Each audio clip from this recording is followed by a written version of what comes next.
ஒரு பூ, மூச்சு வாங்க முடியாத அளவுக்கு மர்மங்கள். போகன்வில்லா 2024 மலையாள சைக்காலஜிக்கல் ஸ்லாஷர் த்ரில்லர் படம். ஒரு சந்தோஷமான கப்பிள்ஸ்ல இருந்து தான் கதை ஸ்டார்ட் ஆகும். அப்ப ஒரு ஆக்சிடென்ட் நடக்குது. அவங்களோட வாழ்க்கையே மாறி போகுது. ரோய்ஸ் அண்ட் ரித்து அவங்க 8 வருஷ கல்யாண வாழ்க்கையும், போகன்வில்லா பெயிண்டிங் அவங்களோட குழந்தைகளோட போகுது. ஒரு சாதாரண கப்பிள் போலத்தான் ரித்து அவனோட குழந்தைகளை ஸ்கூலுக்கு அனுப்பிட்டு அந்த வளமையான போகன்வில்லா டிராயிங்ஸை ஆர்ட் கேலரியில கொடுத்துட்டு சாதாரண நாட்கள் மாதிரி தான் ஓடுது. திடீர்னு ஒரு கொலைச்சில ஒரு கேர்ள் ஒருத்தவங்க காணாம போறாங்க.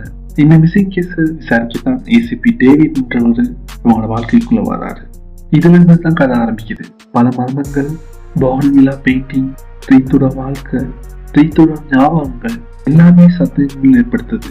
போகன்வில்லா ஒரு சைக்கோ ஸ்லாஷரோட கூடிய எமோஷனல் ரோலர் காஸ்டர் படம். தமிழ் டப்பிங்ல பாத்துட்டீங்களா? பாத்தீங்கன்னா எப்படி இருக்குன்னு கமெண்ட் பண்ணுங்க. We don't just say cinema, we live it. பார்த்து சொல்லுறேன்.